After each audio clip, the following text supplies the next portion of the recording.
Hello, fellow questers. My name's John, and today we're going to be talking about planning the session.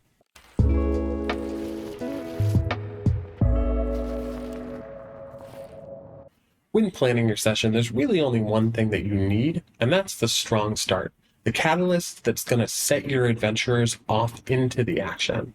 Outside of the strong start, you could plan a few obstacles that your players are going to have to overcome in order to achieve their goals.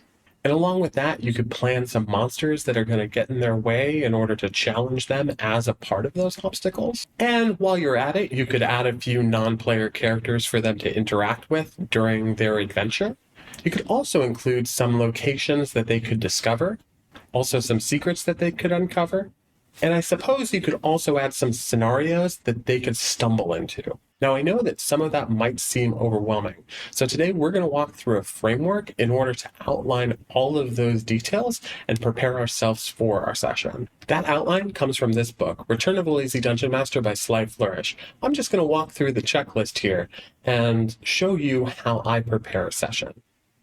Before starting, it might make sense to write 3 to 4 paragraphs just to outline the central conflict that you have for your session.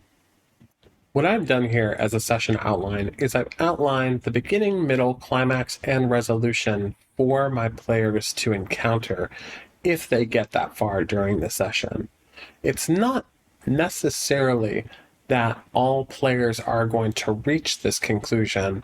So it's important to think not only what's going to happen if the players succeed at overcoming the conflict that exists, but also what's going to happen if they don't get involved whatsoever. Now that we have that, we'll jump to Chapter 2, or the Lazy Dungeon Master's checklist, and continue with the steps to outline our session. Note that Chapter 1 and 2 of this book is free online as a PDF preview, but I do highly recommend purchasing this book just so that you have additional context for each one of these steps if I don't cover it here.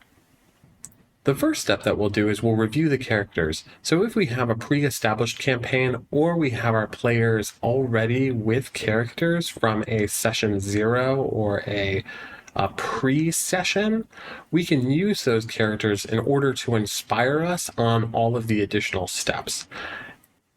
If we're running a single session or a one-shot, this might not be as relevant either if the characters haven't been provided in advance. The next step is we'll create that strong start. As I mentioned, it's the catalyst that's going to launch our players into action.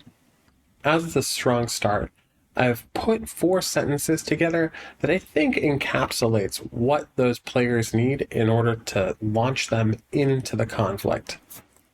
Then we'll outline potential scenes. These potential scenes are not something that I should expect to happen or expect to happen in any type of sequential order.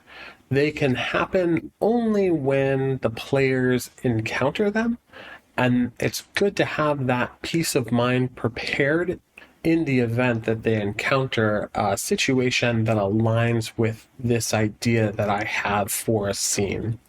The next thing that we'll do is we'll define the secrets and clues that the players are going to discover during the session.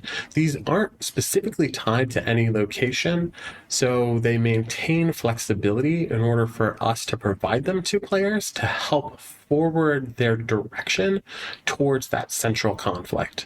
Here are those secrets and clues.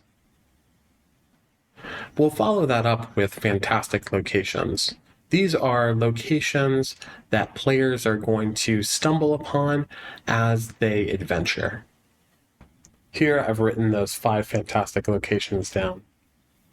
We'll continue with important NPCs. Now, these NPCs aren't just every NPC, so I would certainly expect you to have to come up with people and have a list of names in order to fill out the rest of the cast that the players are going to interact with. But if there are important NPCs or non-player characters within this session, it's going to be important to outline them and at least name them in our planning. Here are those 5 important non-player characters. While writing through some of the other sections, I came up with specific characters that I could highlight in this section. And you'll notice that as you're writing through this, that there's a lot of tie-in to other sections or other steps. The next would be to choose relevant monsters. These monsters are going to help you better be prepared for any type of random combats if you do that, or if you would like to have a combat encounter where there is a specific monster, it's good to outline that here. I've outlined 5 relevant monsters for the players to encounter. You'll also see that next to the names of those monsters, I've added references to where I'm going to find them, in which specific book, and which specific page. In the instance of the Shadow Elemental, this is a homebrew situation, so I've also included a URL to that homebrew reference so that I have the creature's stat block. Then we'll talk about treasure, or magic items that we can award our players. Now, I do know that different systems do have varying degrees of how generous they are with magic items, but here we would like to outline a few that will intrigue our characters or our players in order for them to want to explore thoroughly. Here are the 5 magic items that I've outlined. In the event that a player wants to use any of these as a weapon, I've also detailed out in parentheses the dice type that will be associated to the damage that that weapon will deal. Finally, we return back to that loose outline that I had mentioned doing before this preparation. So if anything has inspired you to modify that or change it, just make sure that you have that updated in order to reference for yourself in the future. I hope that that was helpful. I'm certainly somebody that's more of an improvisational game master, so I like to keep my planning pretty thin in order to maintain flexibility and not to over prepare in any way. This may or may not work for you and your table, but I hope at least it's given you some ideas that you can take away in order to better prepare yourself or to make preparation for a session a lot less daunting.